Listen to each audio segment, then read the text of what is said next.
Dia Internacional da Mulher, parte 1. Esta é a Hora do Piropo na Rádio Radical.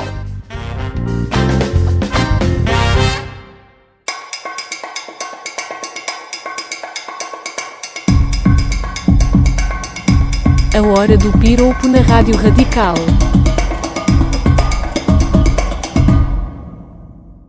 Boa tarde, eu sou o Nelson e esta é a emissão 103 da Hora do Piropo. Apresentamos hoje uma emissão muito diferente do nosso programa. Boa tarde, eu sou a Carolina.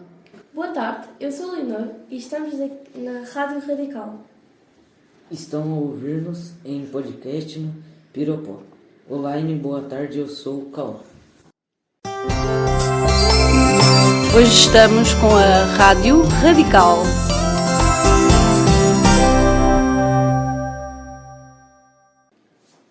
Apresentamos nesta emissão a primeira parte da sessão que ocorreu no dia 11 de março no auditório da escola. Tratou-se de uma sessão que assinalou o Dia Internacional da Mulher. Nesta primeira parte, vamos apresentar as intervenções até ao intervalo. A apresentação está a cargo das professoras que organizaram o evento. Professoras Isabete Paulo, Anabelle, Maia, Maria e João Carvalho. Vamos ouvir. Ora, então, bom dia para todos. Agradecer desde já a participação de todos aqui neste evento que vamos procurar comemorar o Dia da Mulher, o Dia Internacional da Mulher, que já decorreu no dia 8 de março. Porém, como vocês sabem, incidiu num sábado e por isso decidimos que hoje, aqui na nossa escola, neste espaço fantástico, com a presença de muitas turmas e com a presença das nossas convidadas palestrantes, vamos então procurar refletir, analisar algumas questões associadas ao papel da mulher, associadas a alguns temas tão importantes como a violência doméstica, os métodos contraceptivos. Alguns palestrantes vão partilhar connosco também algumas vivências pessoais, algumas experiências profissionais. E, portanto, vamos aproveitar este momento que certamente vai ser muito rico e que vocês vão ter a possibilidade de poderem refletir, e, como eu estava a dizer há pouco, poder amadurecer um pouco mais esta questão. Então, deixem-me agradecer particularmente a presença do Sr. Diretor, professor José do Valde, a presença da Adjunta de Direção, professora Ana Serralha, a presença do professor Coordenador de Estabelecimento, professor João Batalha, e depois todas as nossas palestrantes, desde a bombeira Daniela, a senhora Daniela, desde a psicóloga Patrícia Maia, a nossa enfermeira escolar, a senhora Letícia, representante dos pais, a senhora Dora, e depois também representante do Gabinete de Apoio à Docência da Câmara Municipal de Torres, a senhora Teresa Machado. Ora, agradecer também a presença de todos estes meninos que aqui estão connosco. Alguns estão a participar com a sua presença, outros têm uma participação mais ativa e que vão poder depois assistir através da leitura de poemas, através de gravações de vídeos, através da colaboração nestas exposições que ficaram magníficas, através do passeio da fama daquelas personalidades femininas que se destacaram e que vocês tanto ontem ajudaram a preparar este evento. Portanto, agradecer toda essa colaboração e todo esse apoio e esperamos, enquanto equipa também maravilhosa, a professora Maria Machado, Maria Carvalho, Maria João Carvalho e a professora Daniela Maia, esta equipa fabulosa, que sem elas também isto não teria acontecido. Portanto, vamos dar início a este evento. Vamos começar com a partilha de um vídeo que nos vai fazer também refletir sobre o Dia Internacional da Mulher e, por isso, estes próximos minutos serão para estarmos atentos a esta partilha deste vídeo e depois continuarmos com as nossas apresentações. Até já, então.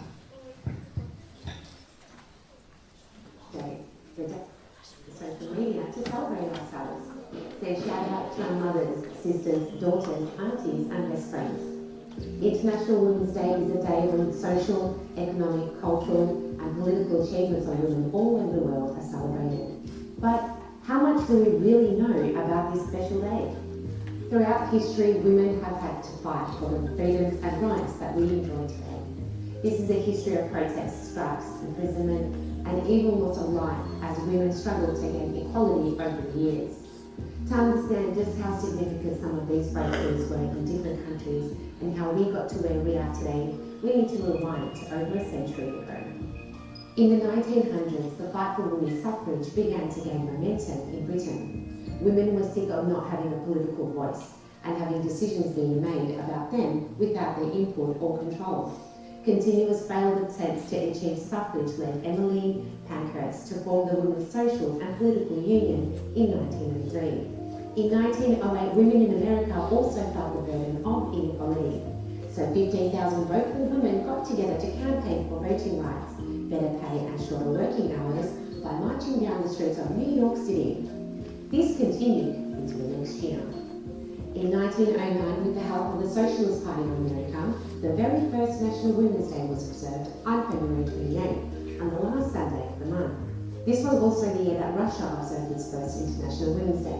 Now let's not forget, this was just observed, not officially declared and recognised. So when did it officially become International Women's Day? In many ways, it was through a collaborative effort. But to be specific, the original idea to make the day international came in 1910 from a woman named Clara Zetkin at an international conference of working women in Copenhagen. 100 women from 17 countries agreed with her suggestion to proclaim International Women's Day to commemorate the ongoing struggles of women to improve their lives. Although back then it was celebrated on March 19, the first countries to recognise International Women's Day include Austria, Denmark, Germany and Switzerland in 1911. That year, just under a week after the first ever International Women's Day, the tragic Triangle Shirtwaist Factory fire broke out in New York. It claimed the lives of 146 garment workers, 123 of whom were women and girls. The tragedy brought attention to labour conditions and working rights in the US. This led to many changes in working conditions, and the memory of the women that died in the incident became hugely significant into the history of International Women's Day. Fast forward now to World War I, where some substantial changes took place. In 1914, the start of the war led to the recruitment of many women into jobs at ammunition factories as railway guards, ticket collectors, train conductors, police officers and firefighters. Why the sudden change in all these fields? With so many men being away on war, the need for women workers became urgent. In fact, munition factories became the largest single employer of women in 1918. It was during this time that attitudes towards women in the workforce began to actually change. In the same year in Britain, some privileged women were allowed to start voting, and by 1928 all women above 21 were entitled to vote. Milestones like this snowballed into more changes. Women soon became part of Parliament, were able to join sports and win gold, and earn fairer pay and working rights. In 1973, Billie Jean King defeated Bobby Riggs in the Battle of the Sexes, ending the exclusive media attention on male tennis players and the most obvious gender gap. In 1974, Isabel Martínez de Perón became the first female president in the world. She served as the president of Argentina from 1974 to 1976. In 1975, the United Nations recognised and celebrated International Women's Day, and in 1979, Britain had its first female Prime Minister. Barbara Walters made history for women like me in 1976 when she was hired as the first female anchor on a nightly newscast by ABC Evening News. In 1979, women's rights activist Susan B. Anthony was the first woman to ever appear on a US coin in circulation.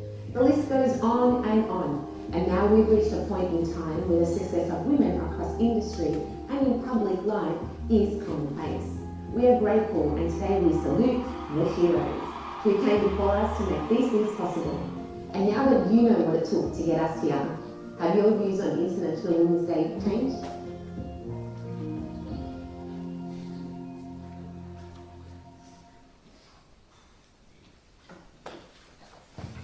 Ora então, como puderam ver,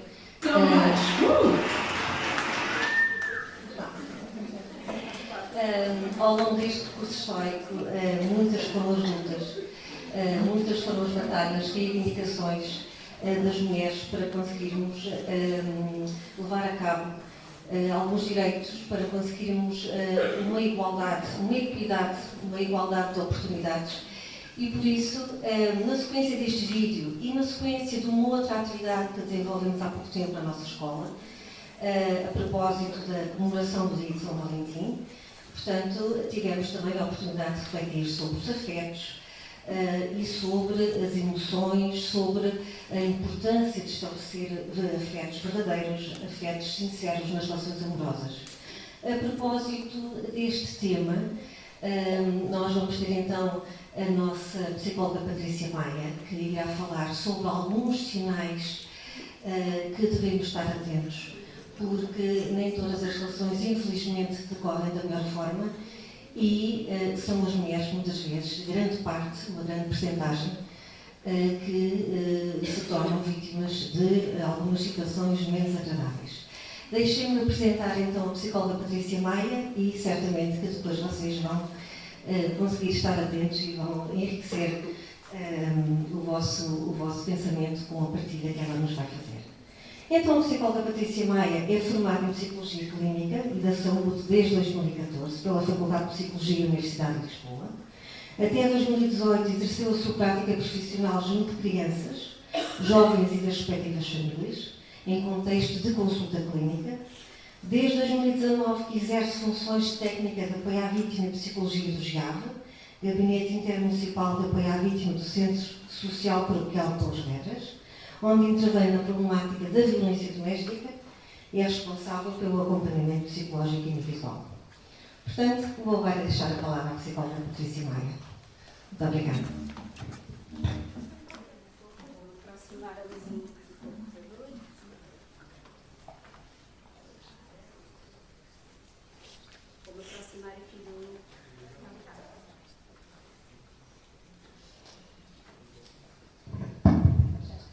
Ok, acho que agora já está a funcionar.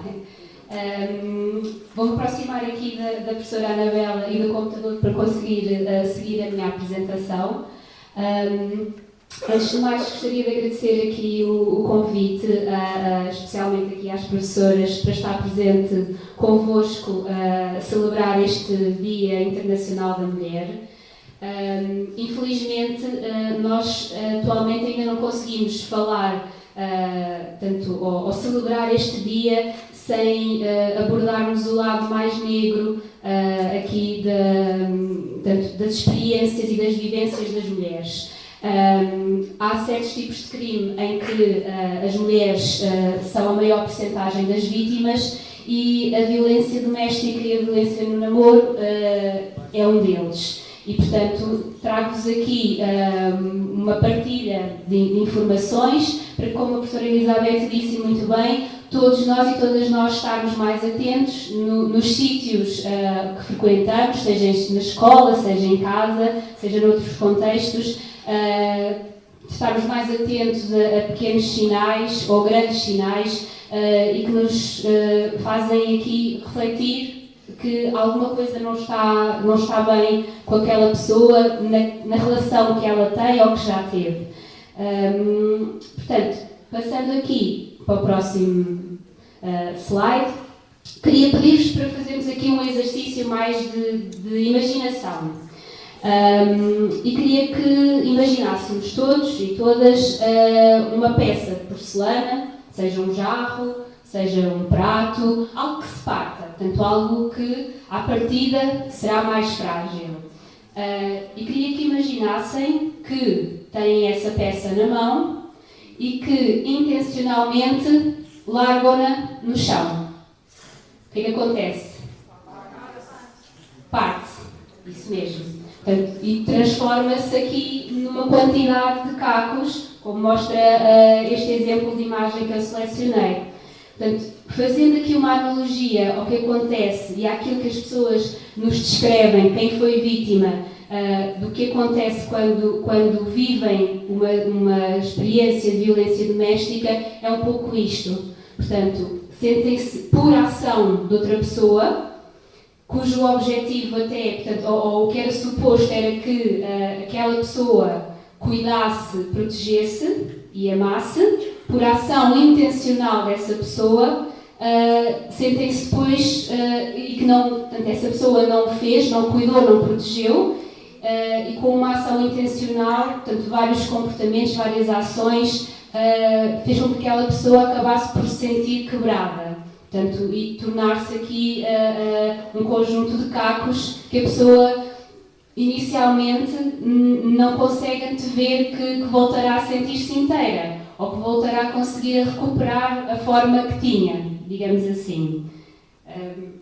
E penso-vos que mantenham esta imagem aqui na vossa mente, que depois vamos aqui ainda abordá-la mais à frente.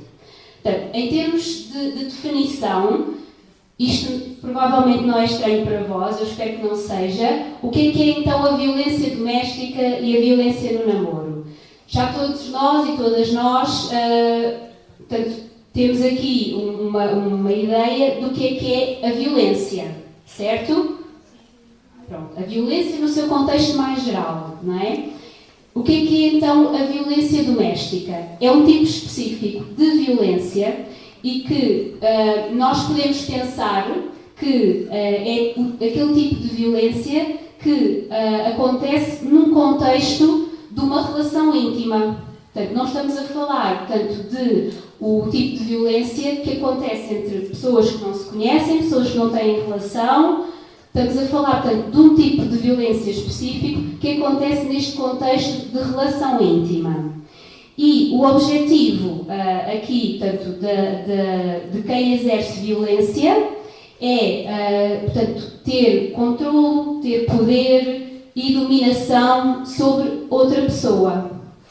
Portanto, pensando aqui nesta questão da violência doméstica, portanto, acontecer num contexto de relação íntima, de relacionamento íntimo, pode ocorrer dentro do mesmo agregado familiar, quando as pessoas coabitam, portanto, há uma coabitação, pode ocorrer, por exemplo, entre pessoas que são casadas, de marido para mulher, mulher para marido, entre pessoas que não são casadas, mas que já vivem em união de facto há algum tempo, portanto, companheiro, companheira, de filhos para pais, de pais para filhos, de netos para avós, de avós para netos. Portanto, estamos a falar de um contexto em que as pessoas têm esta relação íntima e que vivem juntas. Mas também pode acontecer, e chama-se violência doméstica, mesmo que as pessoas tenham esta relação íntima ou tenham tido no passado e que não vivam juntas. Estamos a falar de ex-relações, ok? Portanto, pessoas que são, portanto, foram casadas, mas neste momento não são mais, mas há, portanto, aqui estes comportamentos de exercer ainda controlo, de querer exercer algum domínio. E estamos a falar também de pessoas que têm uma relação de namoro, não coabitam, mas têm uma relação íntima. É aqui que falamos então da violência no namoro. Até aqui, também se tiverem alguma dúvida, no final depois podem colocar as vossas questões. Em Portugal, a violência doméstica, portanto, este tipo de comportamentos que pretende, onde a pessoa agressora pretende dominar, exercer poder, controlo, através aqui do medo da pessoa vítima, é crime público, quer dizer que não está dependente da queixa direta da vítima, ao contrário de outros tipos de crime. Qualquer pessoa que tenha conhecimento daquele crime pode fazer a denúncia e é punível com pena de prisão. Portanto, não é algo que acontece no casal e que fica no casal, é algo grave que pode ser punível com pena de prisão. Então, que tipos de violência é que existem? Aquela que nos vem logo à mente, que é, portanto, aquela que deixa as marcas mais visíveis, ou não, é a violência física. Portanto, os empurrões, os estalos, os murros, okay? Portanto, este é um tipo de violência. Depois temos aquela que não deixa marcas físicas, mas deixa marcas muito profundas, que é a violência psicológica. onde o objetivo é que a pessoa agressora, portanto, o objetivo é a pessoa agressora humilhar a pessoa vítima. Estamos a falar de chamar nomes, de desvalorizar constantemente aquilo que a outra pessoa faz, o criticar, o gritar constantemente. Depois temos a violência social. E a violência social pressupõe que a pessoa agressora quer isolar a vítima, afastá-la dos seus amigos, afastá-la da sua família, e pode incluir comportamentos como proibir a pessoa de falar com estas pessoas que sejam importantes para ela, proibir até de sair de casa, reter o seu meio de contacto, o telemóvel. A violência económica é aquela que não vem tanto aqui à nossa mente, não está tão presente, mas ela existe e, inclusive, está, portanto, incluída aqui no Código Penal, que é, portanto, aquilo que descreve o que é o crime de violência doméstica. E o que é a violência económica? É, portanto, a pessoa agressora impedir a pessoa vítima de ter acesso aos seus rendimentos. Pode ser, portanto, retirar o cartão multibanco, por exemplo, a pessoa não ter acesso à sua conta bancária, quando a pessoa trabalha até, portanto, exigir que no final do mês o salário lhe seja entregue, portanto, a pessoa não tem acesso aqui a rendimentos e aqui ao suporte económico.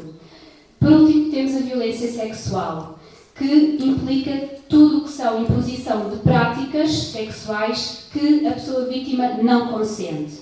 Pressionar para beijar, pressionar para iniciar relações sexuais. Portanto, em termos gerais, são estes os tipos de violência mais comuns que existem, portanto, aqui no âmbito da violência doméstica e do namoro.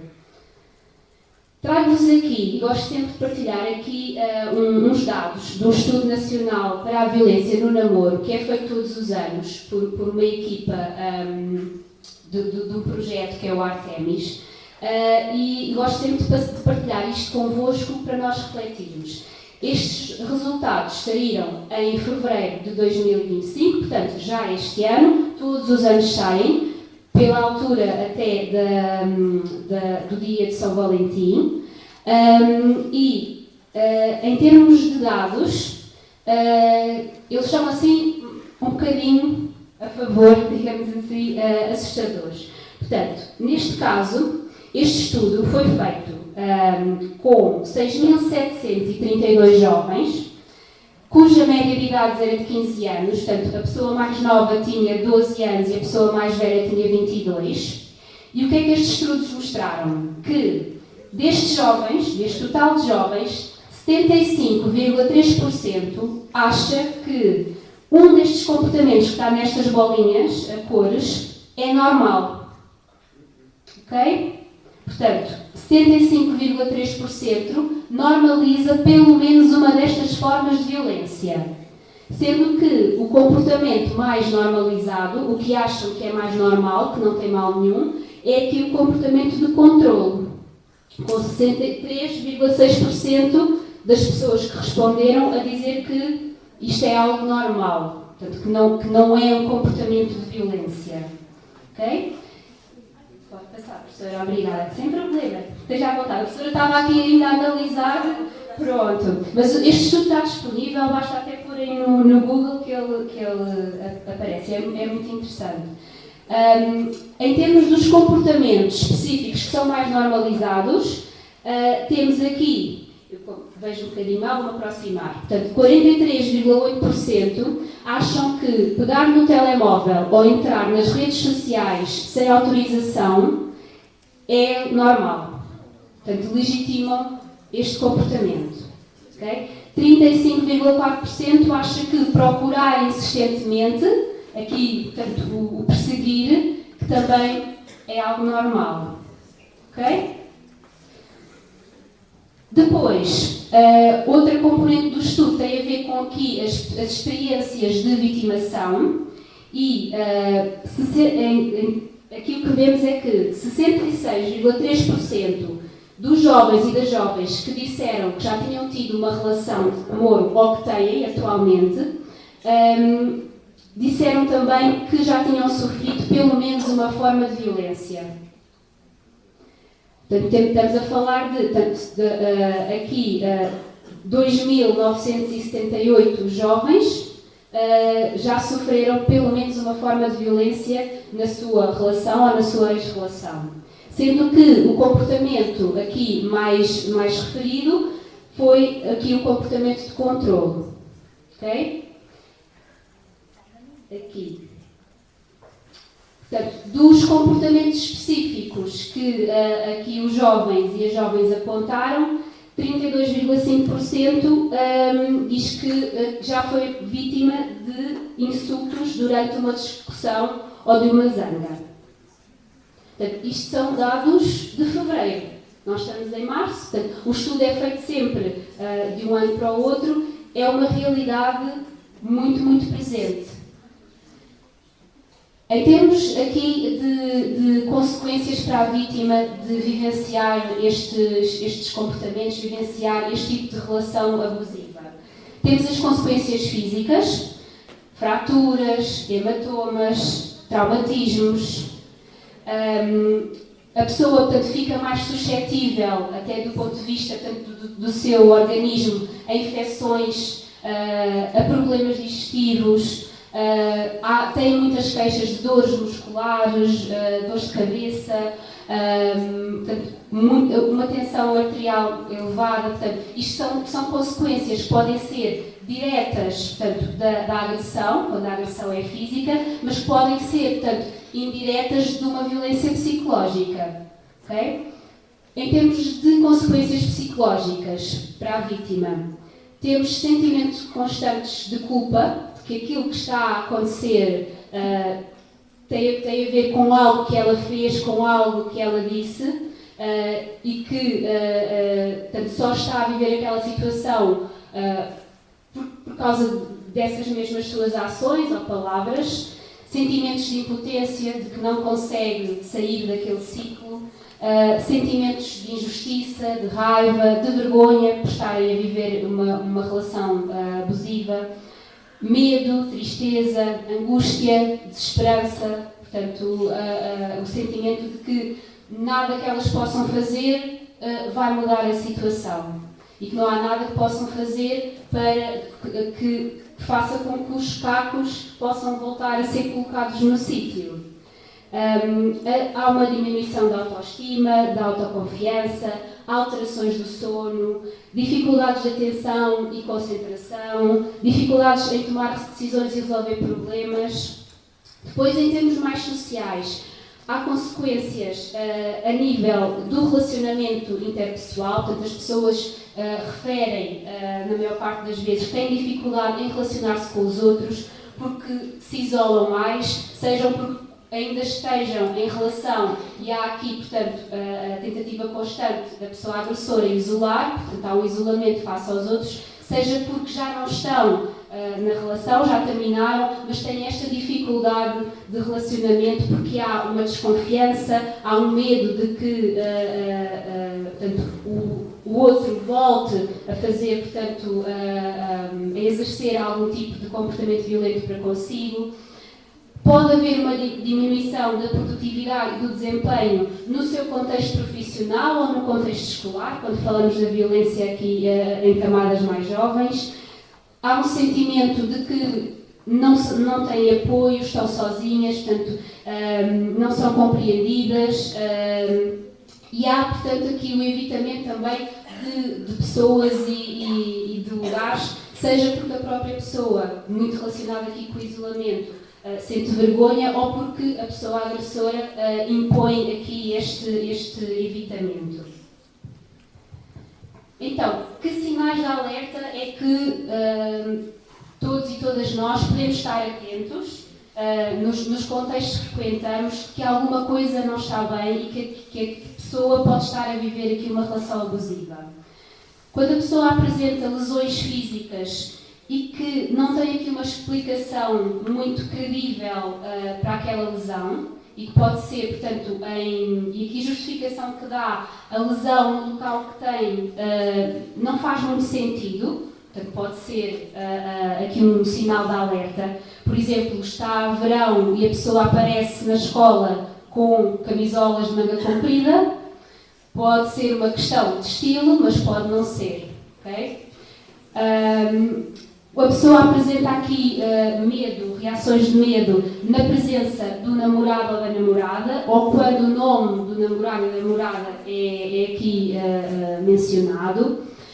A pessoa tenta evitar constantemente conversas sobre este tema das relações. Há um afastamento em relação aos amigos e à família.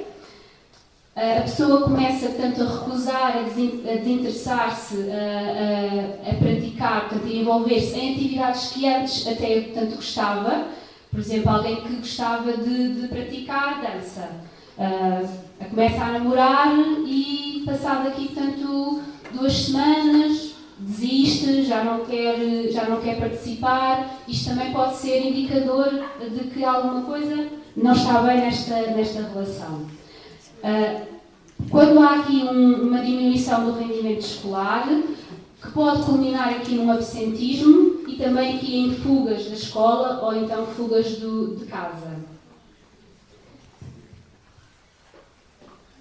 Então, queria-vos trazer aqui também que, para apoiar as pessoas na quebra deste ciclo e na minimização destas consequências que vos falava há pouco da violência, existem recursos de apoio. E um desses é o GIAV, que é o Gabinete Intermunicipal de Apoio à Vítima, que a professora Elizabeth já apresentou, e que o GIAV faz parte do Centro Social Paroquial de Torres Vedras. Somos uma resposta que integra uma rede nacional de apoio a vítimas de violência doméstica.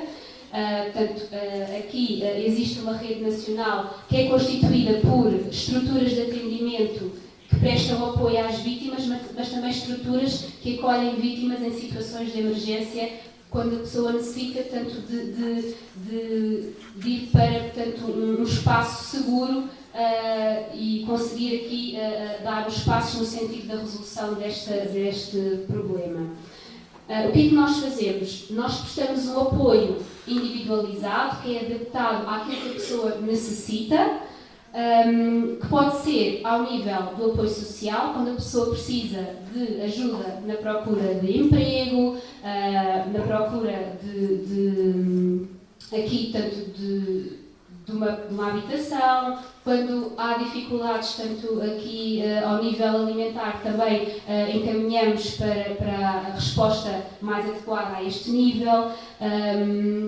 Temos também aqui o apoio jurídico, em que contamos com uma equipa de advogados que presta um aconselhamento mais jurídico, porque como a violência doméstica é um crime, depois tem aqui o envolvimento de tribunais e outros processos judiciais associados, e então temos aqui uma equipa de advogados que presta aconselhamento e orientação aqui às vítimas. E temos o apoio psicológico, que é fundamental, porque vocês, portanto, como eu partilhei convosco, existem, portanto, aquele conjunto de consequências para a vítima e, portanto, o apoio psicológico é fundamental para minimizar o impacto destas consequências. Como é que as pessoas normalmente chegam até nós? Pode ser por sinalização ou encaminhamento de instituições e entidades daqui de Torres Vedras que nos sinalizam aquela pessoa, ou a pessoa pode procurar por ela própria através dos canais de contacto, está bem? Que já vos vou deixar,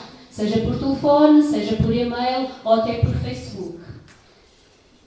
Então, pegando na imagem, não é, que inicialmente eu vos pedi para vocês construírem aqui na vossa mente, trago-vos aqui outra, que no fundo é aquilo que nós nos propomos a fazer no gabinete e é aquilo que nós queremos para todas as pessoas que sejam vítimas deste crime, que é, e esta mensagem que nós queremos passar e que eu vos quero passar hoje, que é possível a pessoa, portanto, pegar nos seus cacos, reconstruir-se e tornar-se uma pessoa tão ou mais bonita do que era anteriormente e tão ou mais funcional do que era anteriormente. Portanto, é possível aqui, portanto, um percurso de crescimento pós-traumático, como eu costumo dizer, E, portanto, aqui, como diz esta citação, nós não somos aquilo que fizeram de nós, mas o que fazemos com o que fizeram de nós.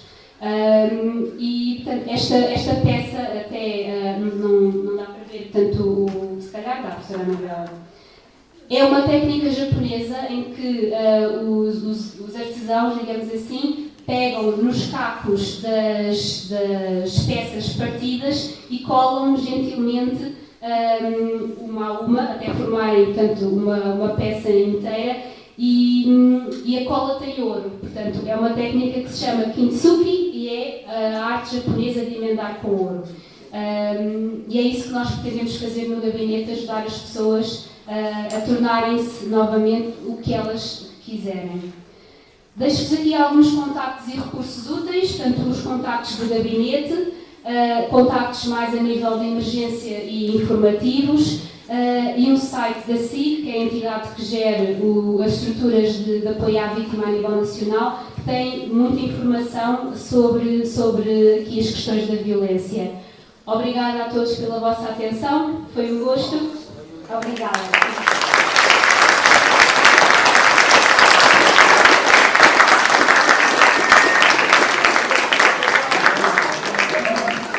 Nós aqui agradecemos ao Festival da Justiça por estes dados tão recentes que apareceu connosco e por todos estes sinais deste tema muito, muito significativo para os nossos jovens e adultos também.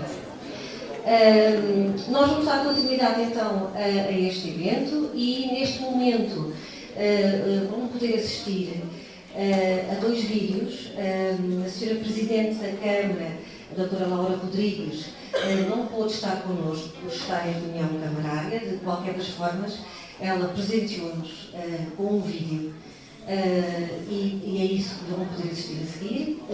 Também a Sra. Vice-Presidente, a Dra. Ana Umbelino, agiu do mesmo modo. Portanto, vamos ter aqui dois vídeos magníficos, quer da Sra. Presidente, a Dra. Laura Rodrigues, quer da Sra. Vice-Presidente, a Dra. Ana Umbelino. Portanto, são vídeos um pouco distintos, que fala um pouco de experiências pessoais, outro com experiências mais profissionais. De qualquer das formas, ambos muito, muito interessantes. Deixo-vos essa partilha. Até já. Olá, bom dia. Chamo Laura Rodrigues e sou presidente da Câmara Municipal de Porto Vedras desde 2021. Gostaria de ter tido a possibilidade de estar hoje convosco presencialmente, mas tal não é possível porque estou na reunião de Câmara que se realiza quinzenalmente às terças-feiras de manhã.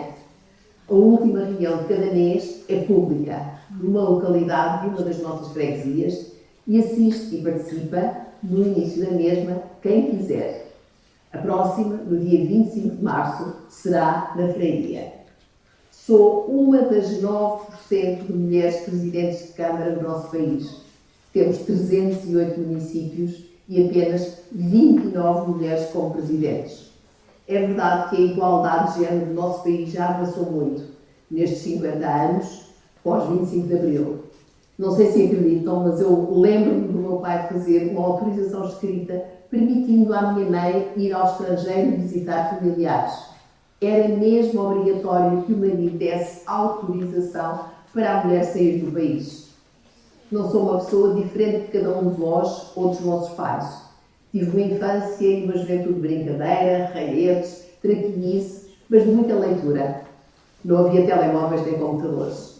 Passava muitas horas desaparecida da vista dos adultos a ler. E as leituras foram muito importantes para a minha formação. Com 13, 14 anos, li muitos livros que estavam proibidos pelo anterior regime. Eram livros lindos às escondidas e que estavam dentro de outros para não se perceber. A minha história de vida é naturalmente inseparável da minha vivência familiar e do impacto do 25 de Abril na minha juventude. Cresci num ambiente politicamente ativo, onde havia a consciência da repressão que existia no nosso país. E por isso, o 25 de Abril foi um momento transformador na minha vida. Tinha 14 anos e participei ativamente em muitas das atividades dos estudantes pela transformação da escola e das lutas pela liberdade. Mas não estive sempre na política. Estudei, fiz novos amigos, como qualquer um de vós fará. e não se preocupem muito com a área ou profissão que virão a ter. Hoje tudo muda muito rapidamente.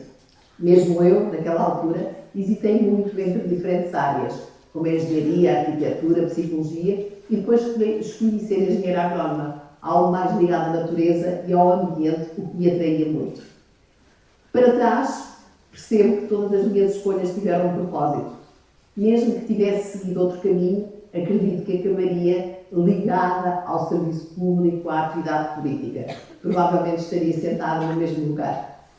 E a luta de tantos tornou o nosso país uma democracia, onde a equidade tem que ser uma palavra-chave. Hoje nós, mulheres, somos muito mais livres, mais autónomas, podemos decidir o que pretendemos para a nossa vida, qual a profissão que pretendemos, se pretendemos ou não ter filhos. Mas não nos podemos esquecer que em Portugal as mulheres têm salários em média 16% inferiores aos dos homens. E seja na política, nas universidades, nas direções de empresas, o número de mulheres continua a ser inferior aos dos homens. As mulheres que engravidam perdem muitas vezes o emprego, ou são muitas vezes prejudicadas na sua carreira por ficarem a cuidar dos filhos pequenos, quando tal pode ser dividido entre o pai e a mãe. A violência doméstica é uma chaga social, fundamentalmente dirigida às mulheres. Em 2023 foram assassinadas 25 mulheres por razões passionais. E atenção, jovens, a violência no namoro existe, dirigido também mais às raparigas. Jovens mulheres, não se esqueçam que vivem num país livre e que têm direitos e adultos a quem se dirigir. As mulheres continuam a ser avaliadas primeiro porque são gordas, bonitas ou feias, ou porque o fato não é adequado às circunstâncias.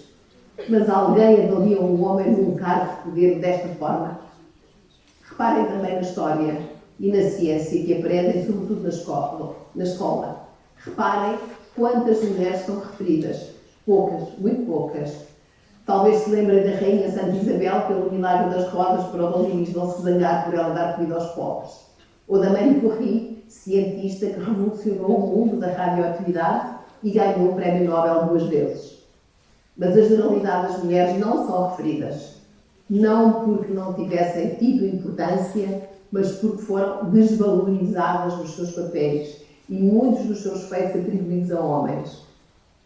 Na verdade, sinto-me privilegiada por ter a possibilidade de ocupar o cargo de Presidente de Câmara. Liderar é mais do que uma função política, é uma missão de transformação. O meu compromisso assenta na sustentabilidade, na justiça social e no bem-estar da comunidade. O meu objetivo é construir as bases de um futuro melhor para todos. Pretendo que cada passo seja dado com um contributo para uma sociedade mais justa e mais qualitativa. E muito mais importante ainda para mim, o facto de ser a primeira mulher a ocupar este cargo em Torres Vedras. Enche-me de orgulho pensar que muitas outras mulheres seguirão este caminho e é particularmente emocionante encontrar meninas e jovens que se manifestam a sua alegria por estar uma mulher no cargo de Presidente de Câmara, porque estão habituadas a que seja sempre um homem. E porque o exemplo é fundamental para mudar os comportamentos, espero inspirar as gerações mais jovens, mostrando que as mulheres devem acreditar nas suas capacidades e desafiar barreiras muitas vezes familiares.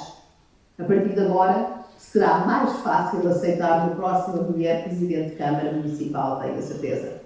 Se podemos sonhar, também podemos tornar os nossos sonhos realidade. Felicidades para todos.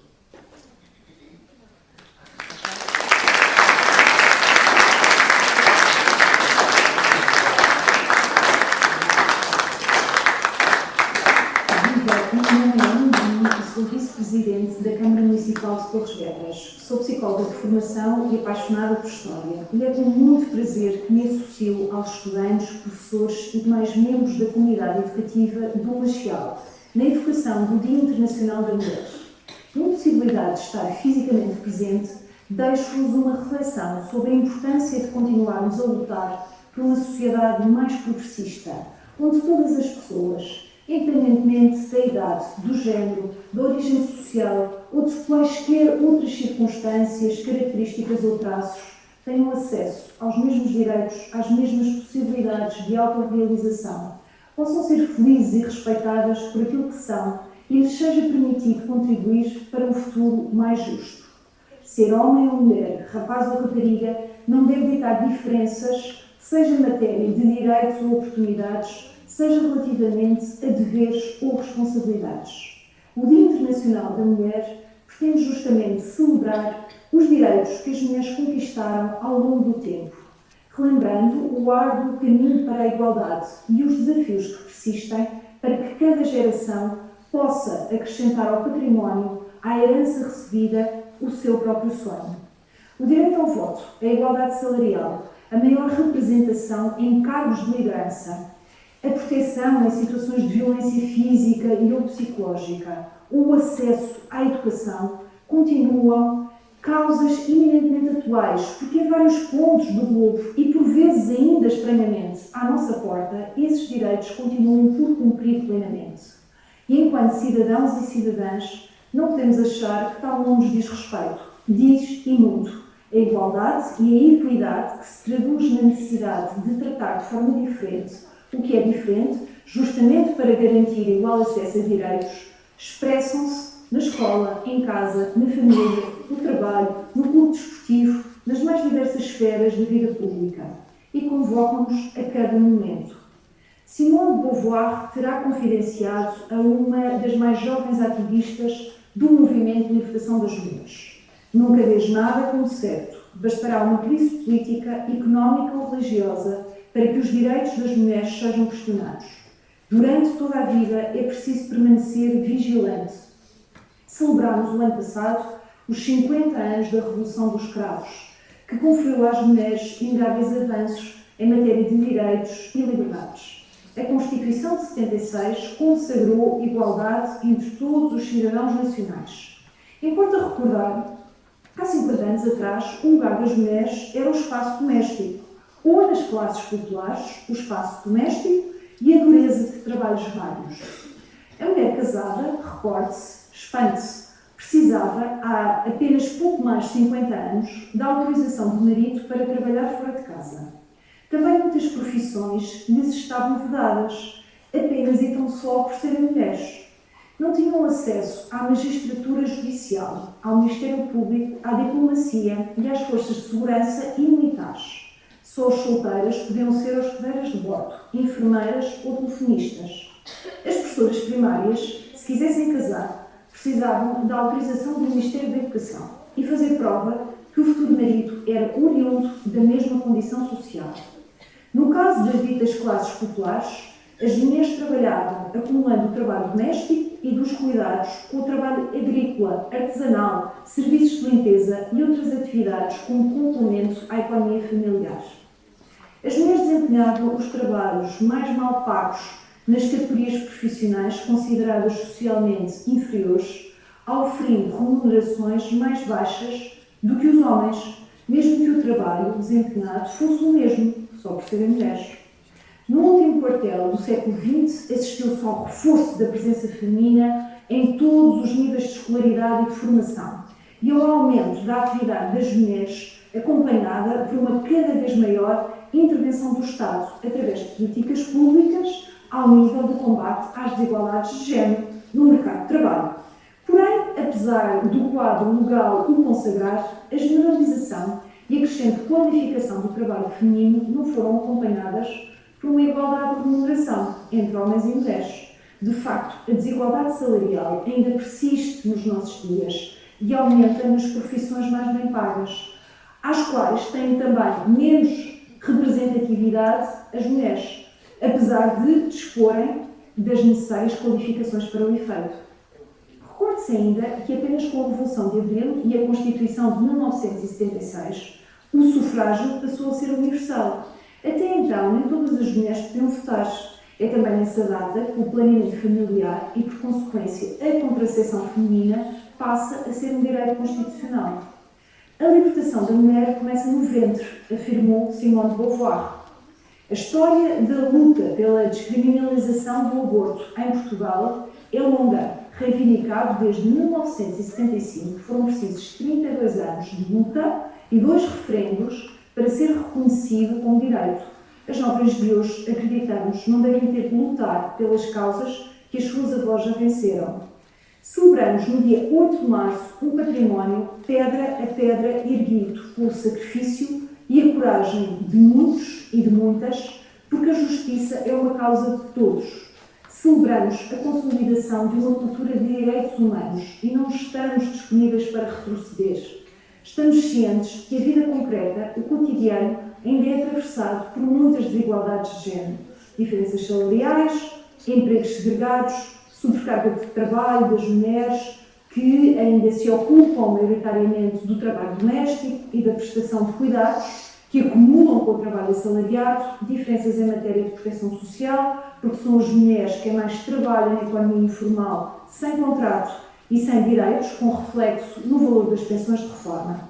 Não obstante as múltiplas conquistas que celebramos e que evocamos hoje, as desigualdades persistem e não podem nunca ser naturalizadas. Se não vejamos, a violência doméstica atinge de forma desproporcionada as mulheres.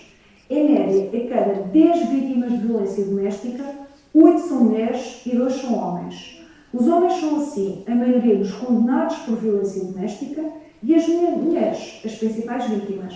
Factos são factos. Também os crimes contra a liberdade e a autodeterminação sexual atingem de forma desproporcional as mulheres. Em média, em cada 10 pessoas suspeitas de cometer crimes contra a liberdade e a autodeterminação sexual, cerca de 9 são homens e 1 é mulher. Já em cada 10 pessoas vítimas desta tipologia de crime, o padrão inverte-se. 9 são mulheres e 1 é homem. Vemos, lemos, ouvimos. Não podemos ignorar, disse Sofia de Melbourne Anderson. A violência de género, baseada em preconceitos e estereótipos que contribuem para legitimar socialmente a opressão contra as mulheres, raparigas e meninas, não pode merecer a nossa cumplicidade. É um assunto que nos diz respeito, sejamos, repito, homens ou mulheres. E essa cultura de violência é reproduzida de várias formas e normalizada.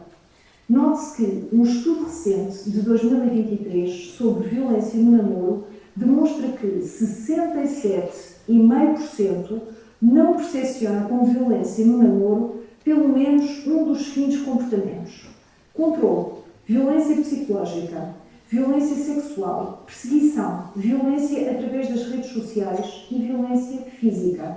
Nesta investigação participaram mais de 600 jovens do 7º ao 12º ano de escolaridade, do ensino regular ou profissional e de várias escolas distribuídas a nível nacional. A violência não pode ser naturalizada. Numa escola, numa sociedade, os problemas de uns são desafios de todos e de todas. E se devemos ao futuro a esperança, o presente reclama a nossa ação coletiva.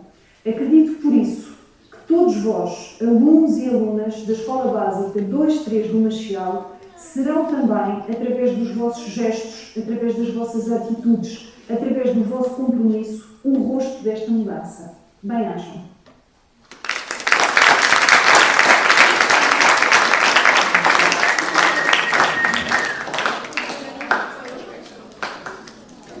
Olha, então espero que tenham gostado desta partilha. Como já vos tinha dito, foram vídeos diferentes, mas que têm aqui um papel muito importante no enriquecimento do nosso pensamento acerca do Dia Internacional da Mulher. Ora, nós vamos continuar então este evento com a participação da enfermeira Letícia Santos. Ora, na sequência da importância dos afetos nas relações, existe agora esta vertente de planeamento familiar e da necessidade da utilização de métodos contraceptivos. Será a enfermeira escolar Letícia Santos, que é mestre e especialista em saúde infantil e pediátrica desde 2010. Iniciou a sua atividade profissional em 2004 no Serviço de Pediatria, Neonatologia e Urgência Pediátrica no Hospital de Torres Vedras. Desempenhou funções de enfermeira-chefe da equipa no Serviço de Pediatria. Foi coordenadora do projeto Viver com a Diabetes na Escola. Desde 2018 que exerce funções no Centro de Saúde de Torres Vedras e está neste momento a substituir a enfermeira Sónia Correia na saúde escolar e na EDI de Torres Vedras. partilhou connosco também que, para além de ser mestre em enfermeira especialista, que desempenha a melhor profissão do mundo, que é a mais desafiadora para a enfermeira especialista Letícia, que é ser mãe de um menino de 7 anos. Obrigada, enfermeira, e boa comunicação.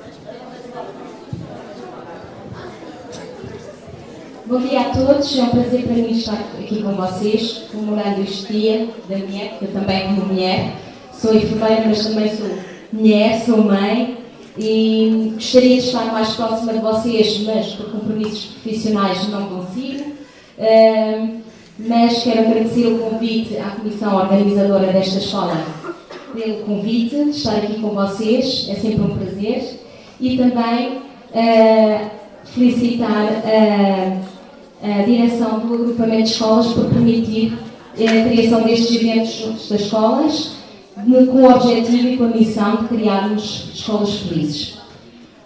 Achei que o tema mais abordado para dia 2 seria os métodos contraceptivos, que é também um direito de uma mulher, mas também deveria estar envolvido o parceiro, e muitas das vezes não está.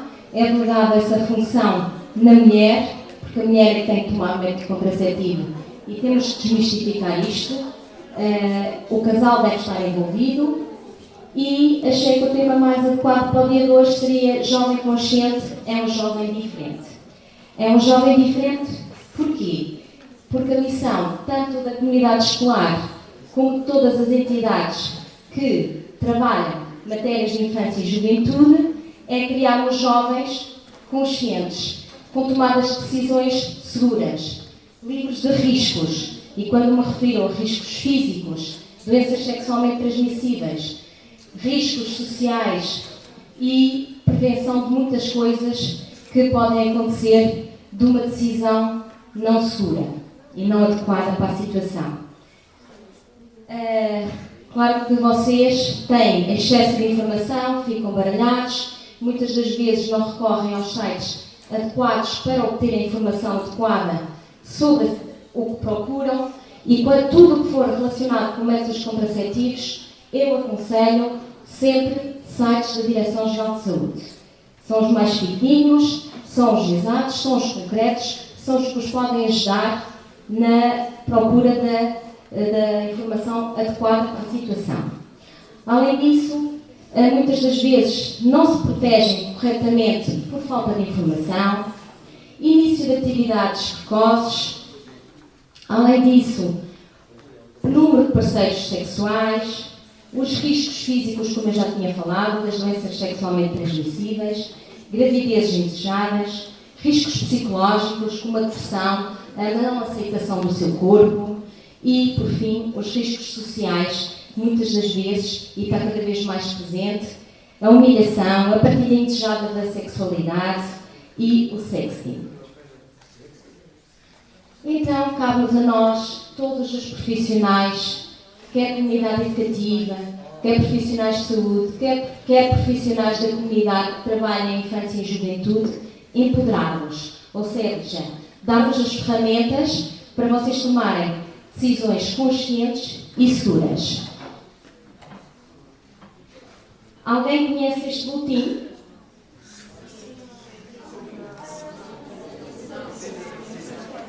E vocês acham que este boletim é só para os adultos? Ok, ótimo. No Centro de Saúde temos uma resposta que é a consulta de planeamento familiar. Claro que se nós definirmos o planeamento familiar, toda a gente pensa em construção de uma família, a decisão do número de filhos, mas esta consulta não serve só para isso. E vocês podem recorrer ao vosso centro de saúde, a maioria não tem de família, mas aqui a vossa freguesia e as freguesias vizinhas, por acaso, têm o SF Ascos de Murta, no Ramalhal, que envolve 3 freguesias, Machial, Ramalhal e Campelos. E até está bastante equipada. em termos de médicos, enfermeiros, e também existe a consulta conexa, ou seja, no mesmo dia podem ter consulta médica e de enfermagem. Vocês sabem quem é que pode frequentar esta consulta?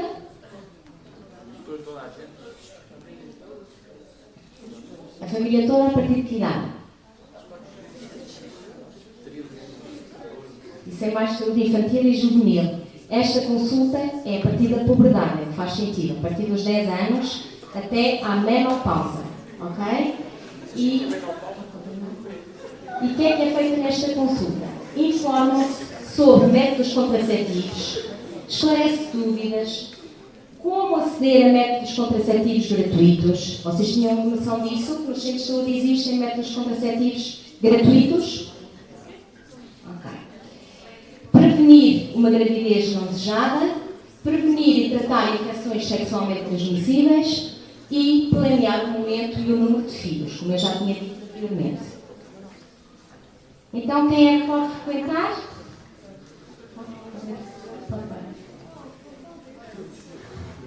Desde a puberdade, podem ir o casal, hétero ou homossexual, até é aconselhado ir mesmo o casal. Ok? E o que é que se faz nesta consulta? Aquilo que já disse anteriormente. Presta-se cuidados de saúde, aconselhamento, informação, educação, relacionados com a saúde sexual e reprodutiva. Agora vamos passar para os métodos contraceptivos que existem nos centros de saúde. Eu vou passar para este lado porque é mais fácil, porque vou-vos mostrar.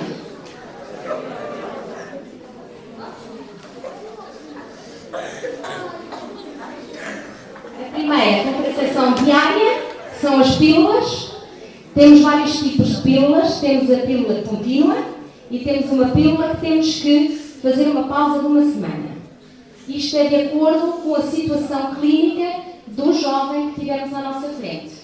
Porque até há situações que podemos não só querer prevenir uma gravidez indesejada, mas também podemos ao mesmo tempo, simultaneamente, querer tratar um acne. Então temos uma pílula que pode ser usada durante 2 anos para efeito em 2 situações diferentes. Pode avançar, se achar. Depois, o seguinte método contraceptivo, conhecem este, o adesivo? É muito fácil. É um simples adesivo, pensosito, que tem a duração de 1 semana e que podem aplicá-lo nos vários locais que estão definidos nas figuras. Nádegas, aqui à frente, suprapúbico, e ainda omoplata e aqui no braço. Está bem? Este vai libertando hormonas, está bem? É hormonal. O seguinte, anel vaginal, conheciam? É muito flexível, moleável, fácil de adaptação e não é incomodativo. Querem que eu faça passar para vocês verem? Ou depois querem ficar em fácil? Os adultos conseguem aplicar sozinhos. A jovem, quando for a primeira vez, se calhar é melhor ser por um profissional de saúde, está bem? Seguinte, não tenho aqui disponível a Depo-Provera, mas a Depo-Provera é injetável.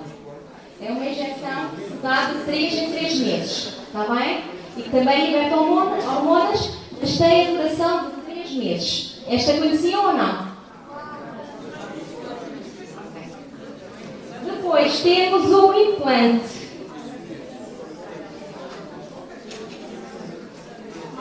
Este é o dispositivo, mas o implante é aquela coisinha muito pequenina e fininha que fica superficialmente. Só que este é o dispositivo para o introduzir na pele. Porque aquilo é muito subcutâneo, está bem? Fica muito debaixo da pele. E este tem a duração de 3 anos. Este é o método contraceptivo mais adotado pelas nossas jovens. Depois temos o intrauterino. que é este. Está bem? Temos dois tipos. Um que dura 3 anos e temos outro que tem uma duração mais longa, que pode ir até aos 8 anos, que é de 5 a 8, está bem? Mas também é hormonal. Todos os que eu mencionei até agora são hormonais. Os não hormonais só temos dois tipos, que é muito parecido com este, por acaso neste momento está aqui, mas está fechado, que é o de cobre. Este não liberta hormonas e tem a duração de muito tempo, pode ir até 10 anos. Está bem? E o preservativo, como é óbvio. Temos o feminino e o masculino. Ok? Então, como eu já disse anteriormente, ambos os elementos do relacionamento são responsáveis pela sexualidade. Não devemos julgar só isso à mulher, o parceiro também deve estar envolvido.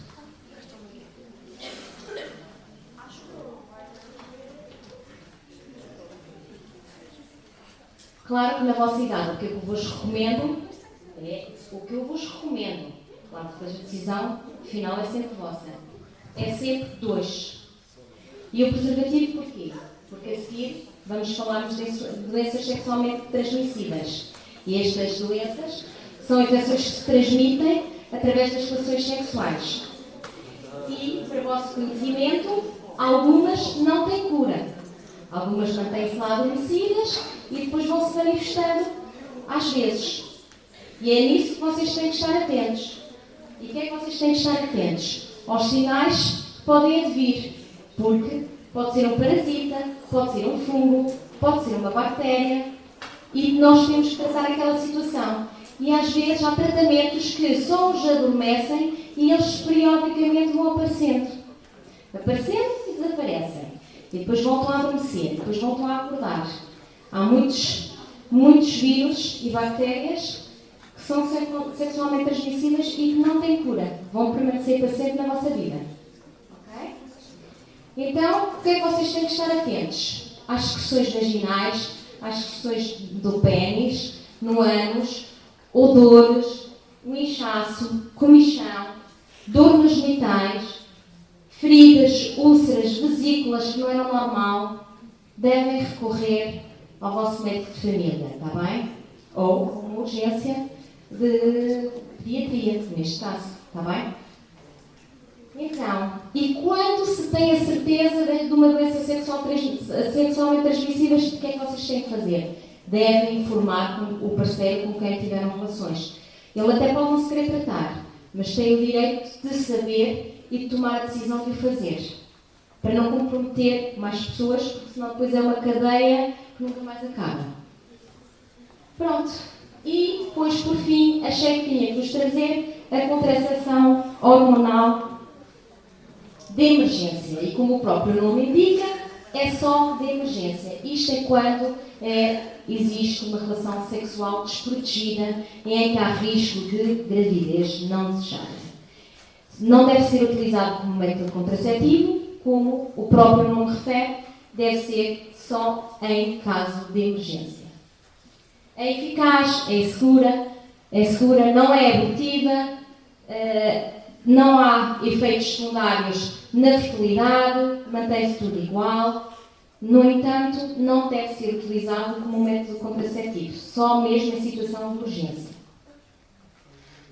Modo de ação: retarda ou inibe a ovulação, previne a fertilização e a implantação. Não é eficaz se a mulher já estiver grávida. Ok? É maior, mais precocemente for tomada. Ou seja, deve ser tomada até 5 dias no máximo da última relação sexual não protegida. Está bem? Efeitos secundários, como todos os medicamentos têm, náuseas e vômitos.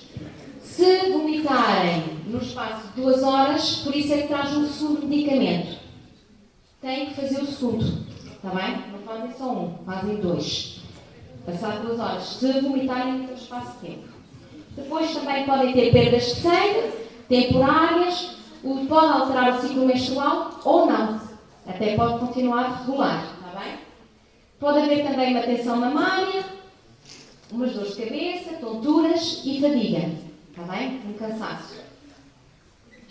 Pronto. Prevenir apenas a ocorrência de uma gravidez resultante do ato sexual ocorrido até aos 5 dias anteriores. Não previne se vocês tiverem relações posterior à data ao dia que tomaram o medicamento. Não pensem lá, estou protegida por tomar o medicamento. Não. O medicamento é para os últimos 5 dias, não é para os 5 dias a seguir. Ok? Gosto sempre de clarificar essa parte. Depois, para finalizar, deixo os contactos que vocês podem recorrer. Não sei se tinham conhecimento daquele contacto telefónico do SOS Adolescente. Pronto, está disponível para o esclarecimento de dúvidas que vocês têm nesta área. Está bem? Pronto, e estou aqui, se quiserem fazer alguma questão, estejam à vontade.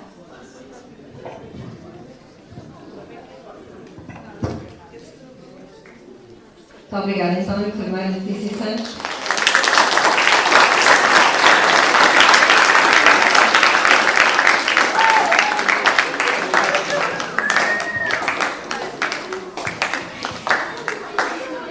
O momento que segue é o momento da participação ativa de alguns alunos e vamos ouvir então alguns alunos que se disponibilizaram e que prepararam a declamação de alguns poemas, sendo que ainda há outros que têm algumas questões preparadas, algumas situações para os nossos convidados palestrantes que queiram ajudar aqui na reflexão das situações que eles vão colocar. Por isso vamos ouvir então os jovens que decidiram preparar umas declamações de poemas pela ordem que nós já organizamos este momento.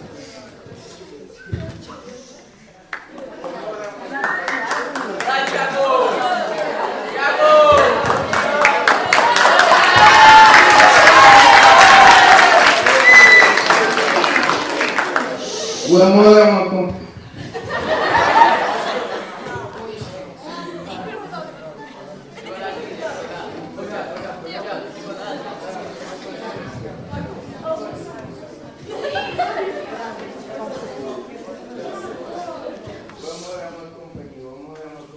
Já não sei andar só pelos caminhos. Um pensamento visível faz-me andar mais depressa e ver menos ao mesmo tempo.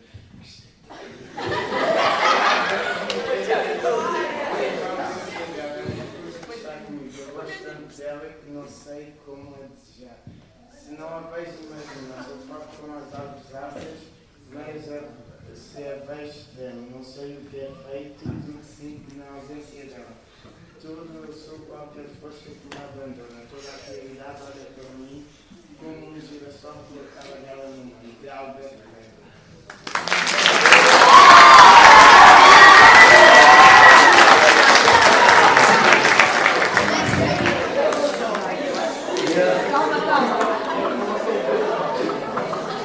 Não é preciso. O mar dos meus olhos. Há mulheres que trazem o mar dos meus olhos, não pela cor, mas pela vastidão da alma, e trazem a poesia nos dedos e nos sorrisos. Ficam para além do tempo, como se amarelo nunca as levasse, da praia onde foram felizes. Há mulheres que trazem o mar nos olhos, pela grandeza da imensidão da alma, pelo infinito modo como embarcam as coisas e os homens. Há mulheres que são maré em noites tardes e calma.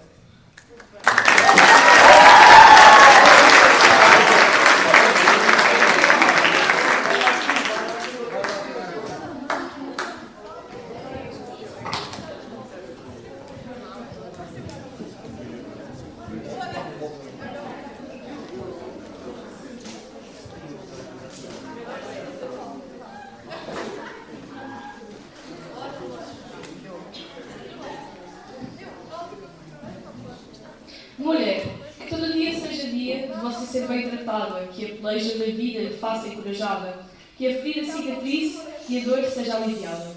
Que todo dia seja dia de você ser renovada, de ser mil e uma só, ser talvez reinventada, de ser o que quiser ser, sem precisar ser julgada.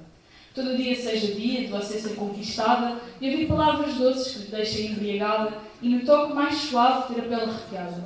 Que todo dia seja dia de você ser engraçada, depois sorrir e fazer rir, deixar a alma aliviada, mas se a tristeza chegar, que tu seja consolada.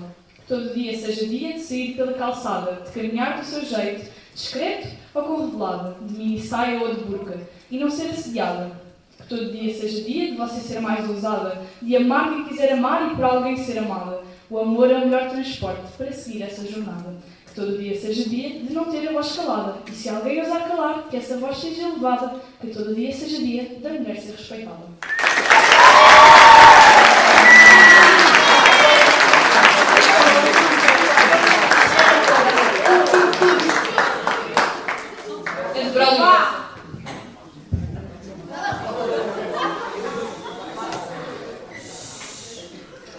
Amor é um fogo que arde sem se ver. É ferida que dói e não se sente. É um contentamento descontente. É dor que desatina sem doer. É um não querer mais bem que querer. É um andar solidário entre a gente. É nunca contentar-se e contente. É um cuidar que ganha e se perder. É querer estar preso por vontade. É servir a quem vence o vencedor. É ter com quem desmata lealdade. Mas como causar pode ser o favor nos corações humanos amizade? Se tão contrário assim é o mesmo amor, de Luís de Camões.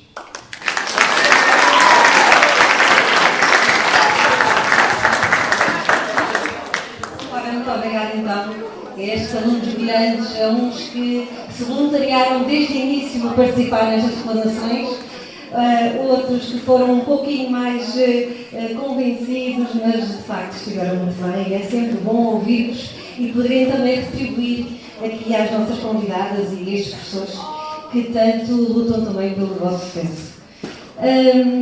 Sei que existem também alguns alunos que têm algumas situações, algumas questões que querem colocar às palestrantes. Portanto, estes são os nossos últimos minutos antes de fazermos depois o intervalo e de fazermos a mudança de turmas. Então, se houver algum aluno que queira fazer alguma questão às nossas palestrantes convidadas, é só colocar o dedo no ar e eu vou passar o micro para poder então expor essa questão, essa dúvida.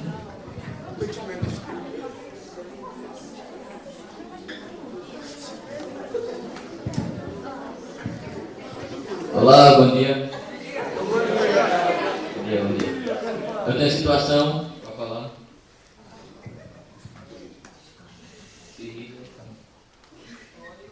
Eu acho que essa situação é para a psicóloga. A Ana é uma gerente numa empresa e a Ana se incomodada o tempo todo por um colega de trabalho. Ele faz piadas de mau gosto sobre a aparência dela e tenta aproximar-se dela de maneira desconfortável. Já lhe pediu para parar, mas ele não liga. Ele tem medo de falar com... Ela tem medo de falar com o chefe, porque acha que ninguém vai acreditar nela ou que vai ser prejudicada. A minha questão é, como que a Ana podia lidar com esses assédios no trabalho? Não tem microfone, mas acho que me ouvem, certo? Pronto. Então, essa questão...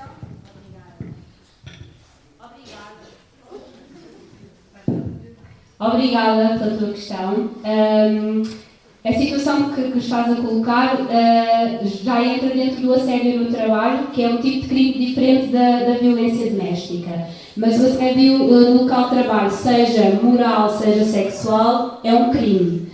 Portanto, inclusive até as empresas, as entidades têm que ter aqui ferramentas, inclusive um plano anti-assédio moral e sexual no local de trabalho. Nesse caso, como é que a Ana poderia resolver a situação? Não se sentindo à partida confortável e com receio de falar diretamente com... Era um chefe, não é? Pronto. Chefe masculino. Ok.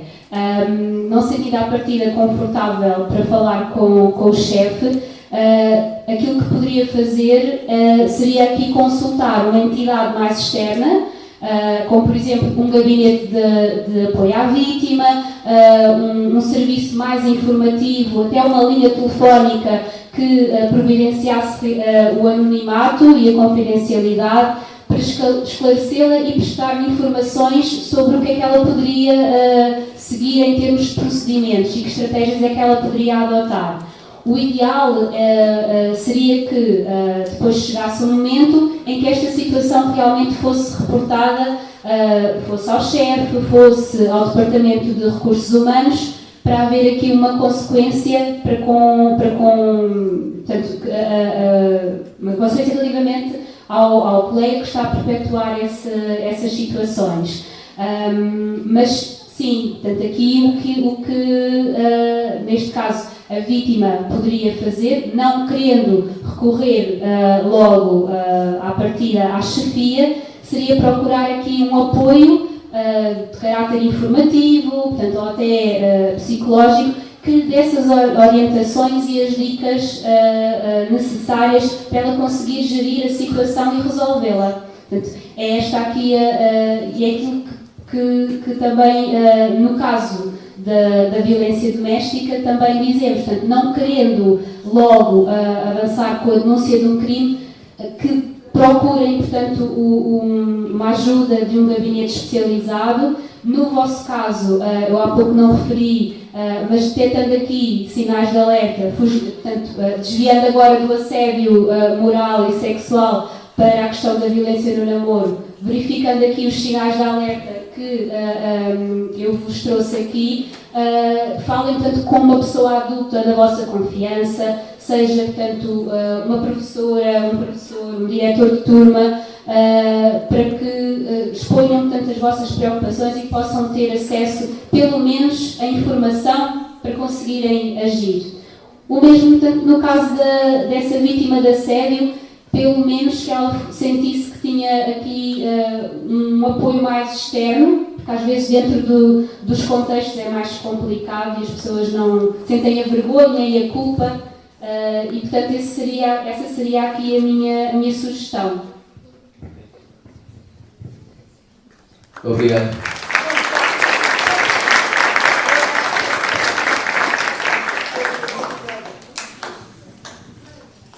Então, eu tenho outra situação, que é da desigualdade no trabalho.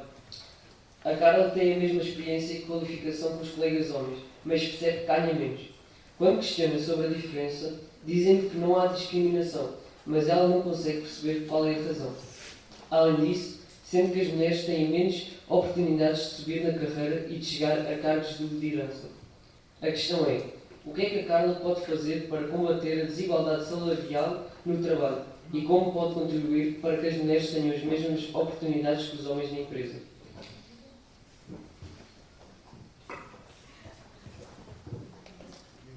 Isso pode ser pode ser qualquer uma. Qualquer uma, ok.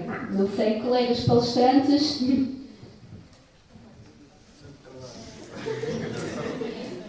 Pronto, posso dar eu o mote aqui à discussão.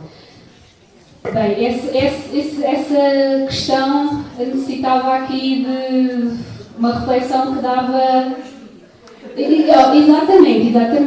Exatamente, sim, sem dúvida. Sim, exato, que é fundamental nestas questões de acesso aos direitos, aqui a questão da parte jurídica.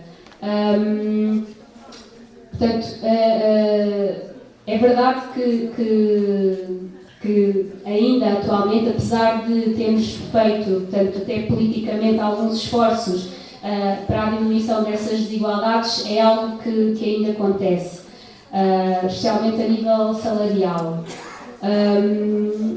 Felizmente, até mesmo por esta, portanto, mudança política, portanto, as empresas, neste caso, e as entidades, portanto, não fazendo de uma forma natural, portanto, acabam por ser um bocadinho pressionadas até por entidades externas para fazerem cumprir aquilo que por lei é estabelecido, para que as pessoas tenham acesso igual a oportunidades e acesso, portanto, aos direitos. Neste caso, a minha sugestão passaria aqui um bocadinho à semelhança do que sugeri inicialmente, que procure, em primeiro lugar, informação. não conseguindo, portanto, a resolução portanto, dentro do próprio organismo, existem, portanto, entidades, neste caso seria aqui, portanto, a ACT, a Autoridade para as Condições no Local de Trabalho, que poderia dar aqui alguma sugestão de como essa trabalhadora conseguir ter acesso aos seus direitos. Porque a verdade é que cada vez mais existe tanto um esforço de que essas desigualdades e esse buraco, portanto, salarial sejam combatados, seja na questão salarial, seja no acesso a cargos, não é? Porque a verdade é que também existe aqui mais dificuldade, portanto, as mulheres experienciam mais dificuldade, principalmente quando estamos a falar, portanto, em grandes empresas e portanto, cargos mais elevados de chefias e de direção. Há mais dificuldade das mulheres, neste caso, terem acesso a esses cargos. E, portanto, não conseguindo resolver dentro da entidade, existem entidades que podem ajudar a orientar e a fazer aqui a pressão para que essas coisas sejam colmatadas. Não sei se os colegas palestrantes têm alguma outra ideia. Obrigada, então. Mais uma vez, obrigada à psicóloga Patrícia Maia por estes esclarecimentos. Não sei se da parte dos alunos se há mais alguém que queira colocar alguma questão. Não? Ok. Então, se não houver, nós fazemos agora o nosso intervalo e um bom regresso às vossas aulas.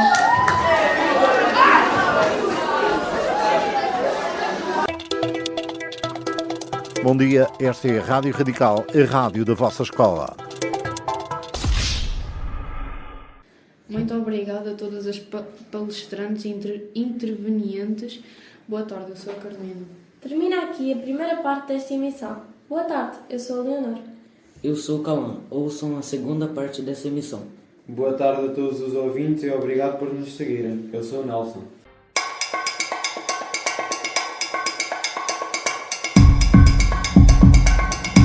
A hora do piropo na Rádio Radical.